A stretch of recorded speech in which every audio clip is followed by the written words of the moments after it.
kommen die Kritiker, die die Bibel nicht täglich lesen, sondern so ab und zu, um eben irgendwelche Fehler nachzuschauen. Und die sagen uns, ja seht ihr, die Evangelien widersprechen sich. Im Johannesevangelium um die 6. Stunde ist Jesus Christus vor Pilatus, aber in den anderen Evangelien um die 3. Stunde wird er gekreuzigt. Ja, aber das ist das Problem.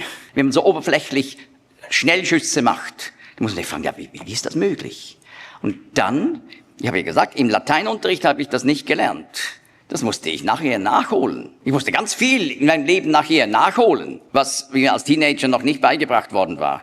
Und dann sage ich, ja klar, es gibt beide Zählungen und das Johannesevangelium rechnet eben am Mitternacht und dann war der Herr Jesus eben um 6 Uhr morgens vor Pilatus.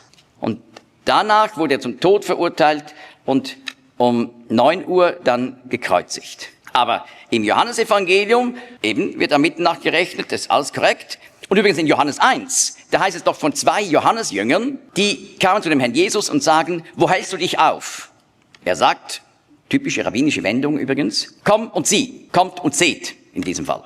Und wir finden beides. Das ist ein typischer rabbinischer Ausdruck, den findet man in der rabbinischen Literatur, wenn man auf etwas ganz Wichtiges hinweist. Kommt und seht.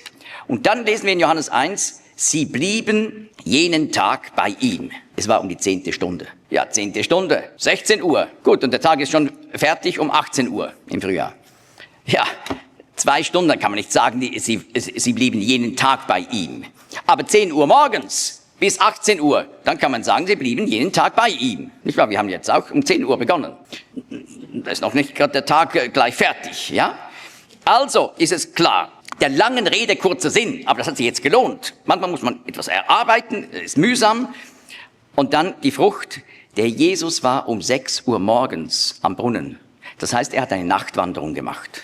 Und das ist der Tipp.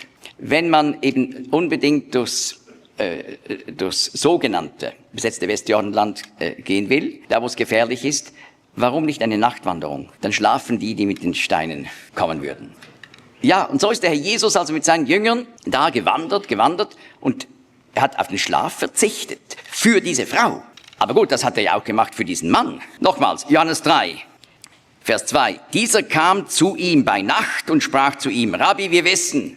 Warum kam er nicht des Tages? Weil die anderen ihn gesehen hätten. Das ist ganz wichtig, wenn man Kontakt hat mit orthodoxen Juden. Da muss man eben schauen, dass nicht andere das mitbekommen. Ja, das muss man sehr diskret machen.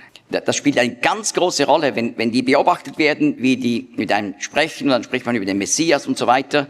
Das kann ihnen Probleme bringen. Da muss man das also ganz diskret machen.